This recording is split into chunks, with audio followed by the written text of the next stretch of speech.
Hello world, Deldo Drives here, and today with me I have a 1995 Honda Street van. It is essentially a van version of the famous Honda Acty truck. It is equipped with a 3-cylinder carbureted 657cc engine known as the Honda E07A, with the van weighing around 1,600 pounds and the truck version weighing in at around 1,800 pounds. It has 42 horsepower and a top speed of 71 miles per hour. That is, of course, if you're driving this version, which is the rear-wheel drive version of the van. If you're lucky enough to drive the all-wheel drive version, you're looking at a mind-blowing, coma-inducing top speed of 65 miles per hour. It was produced from 1981 all the way through 1999, where it was replaced by the Honda Vamos, where it was considered by many a slightly more luxurious and upscale version of the Honda Street van. And today we're going to take this van, drive it around town, take an in-depth look at its cool features, and pretty much live with it for the entire day. And at the end, we're going to decide if this van is practical enough and livable enough to be used as a daily driver.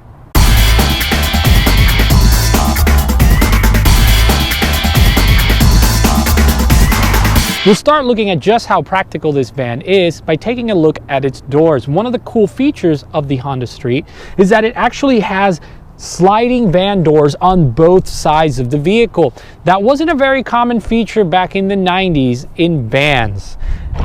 We can get in through here. And it also has another door on the other side. The back seats are surprisingly comfortable with plenty of headroom, as you can see. One interesting quirk, however, is that there are no seat belts in the back seat. Instead, we have what I can only assume is an OS bar. Right in front of the rear passengers, this OS bar is right here. And I assume that it is just so passengers can go ahead and hold on as the front seat is driving. Interesting feature, have no idea what it actually is. That is just an assumption. If any of you know what this OS bar really is, or if I'm right and you would like to confirm that it is indeed an OS bar, please let me know in the comments below. One of my absolute favorite features of this truck is actually this rear mounted mirror that it has. It is absolutely genius. Remember, this is 1995 and cars were not equipped with backup cameras as widely as they are today.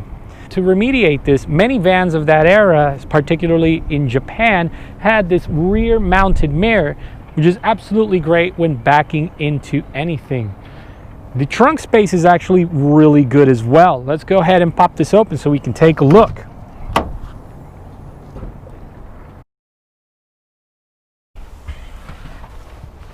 I can comfortably fit in the trunk. I can only imagine that you can fit quite a few other things in here as well. So if you're thinking about going ahead and loading up the trunk, know that there's plenty of space. Also, these seats, if you pull on these tabs here and here, you can actually lower them. And you can also stow them away all the way to the front, which is actually a really practical feature if you're looking at loading up the vehicle with quite a bit of cargo. The engine is also located in the rear end of the vehicle.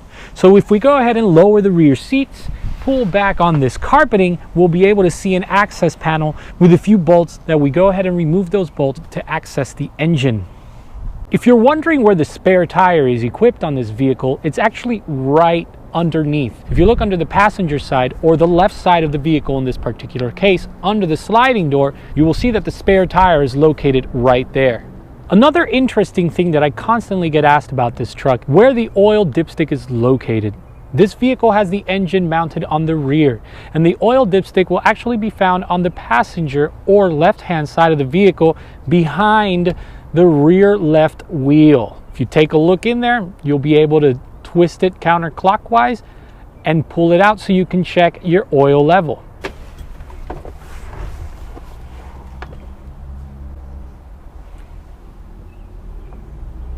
So let's go ahead and hit the road and see what it really drives like. So once you're inside the van, it's very comfortable actually. We have some storage here in the glove compartment, which is actually pretty rare on K cars. I like the fact that this has a pretty decent sized storage on the glove compartment area. There's also a cubby area here, which is really good, and seating is actually really good. My legs are not all that tight at all. I have plenty of leg room, which is actually really excellent. So let's go ahead and hit the road and see what it drives like. Okay, so let's go ahead and take off. Let's put this puppy in drive and let's go. First impressions, it's actually pretty comfortable. It's not too bad.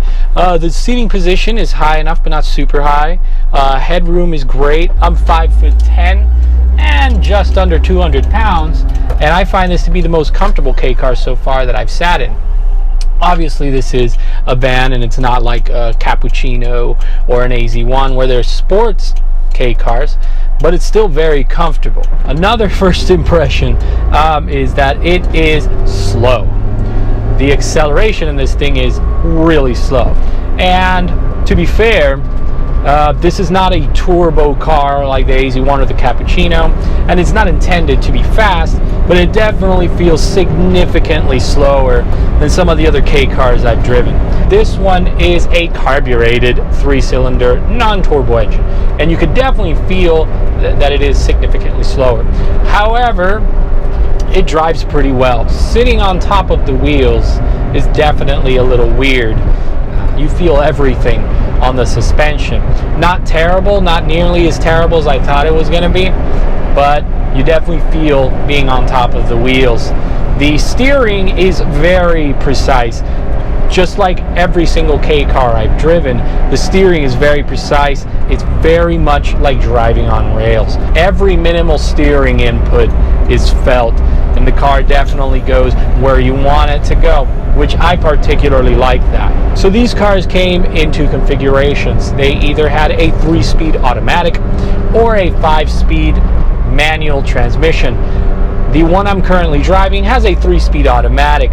The AC in this car is absolutely great, and I've noticed that on K cars in general. Since they're so small in cabin, the AC will get cold really quick, which is actually absolutely great during summertime. The visibility is second to none. I have to hand it to this car. I can see everything from every single angle. One other cool thing that I noticed while driving this car is that it has a rear heater. That's right, the rear seats actually has heating for their feet. If we hit this button right here, we can actually go ahead and put heating for the rear seats, which is actually a really cool feature considering that the Honda Street was the economy K-van of the Honda lineup, with the Vamos being a step above it. So due to Japanese regulations, K cars cannot exceed certain dimensions of width and length. Due to this, the cars are very narrow, and I particularly love this. You see, K cars in general are not equipped with cup holders. Many Japanese owners add cup holders later on, but they're not part of their initial design. Being so narrow, it allows me to use window cup holders, which you probably haven't seen in a really long time, and I like to use them on the passenger side so they don't interfere with the driver's side. And I just reach over, grab whatever tasty beverage I'm drinking at the time, take a sip, and just put it right back. That's a great pro tip. Those of you that are in the K market and don't want to butcher away by gluing or drilling into the car and installing a cup holder, you can get some of these cup holders, put them on the passenger side, and just be on your way. Now, the car has the engine in the rear of the vehicle, which I absolutely love. Why? Well, K cars in general are not exactly luxury cars equipped with the latest and greatest in sound deadening equipment. These cars can get very, very noisy on the inside due to the road noise, the engine noise, etc. If you're driving around in an AZ1, you're going to hear the engine at all times because it is a mid-engine vehicle. If you're in a Suzuki Cappuccino, the road noise is very loud. Extremely loud. Absolutely no noise suppression whatsoever of the road. This car is actually pretty quiet considering it's a K car. And I think it has to do with two things. Number one, the engine is in the rear, so you don't hear the engine as much as you would on a normal car where you're sitting right behind the engine. Secondly, you don't sit as low as some of the other K cars that I've driven, such as the Suzuki Cappuccino. so the road noise is not as loud. This car is absolutely not designed for highway speeds. I decided to take a ramp out onto the highway to see how well it would keep up with traffic. And I am currently doing 70 kilometers per hour. I am at just under 4,500 RPMs. And it just feels like the car is just about to peak out. Right now I am reaching 85 kilometers and I am over 5,000 RPMs. Wow! The steering is just all over the place. The car definitely feels the wind. The car is just, due to its height and its dimensions, is just definitely not designed for highway use or highway speeds in general, especially here on these American roads. The Suzuki Cappuccino was absolutely phenomenal on the highway despite its size, but this one being so high and so narrow, I wouldn't recommend it for highway driving. Absolutely not. Now for city driving, which is what most of these cars are used for in Japan, it is great. Now, I've been reluctant to do this, but it needs to be done. So let's attempt the 0 to 60 run. Here we go, and we're off. And we're gunning it all the way down.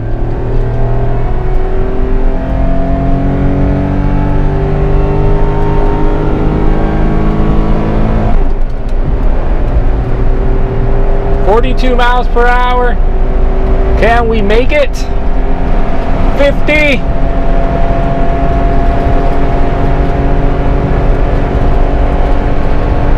57, 58, 59, and 60. It took 34 seconds. 0 to 60 time of 34 seconds. Wow, that was mind-blowingly fast.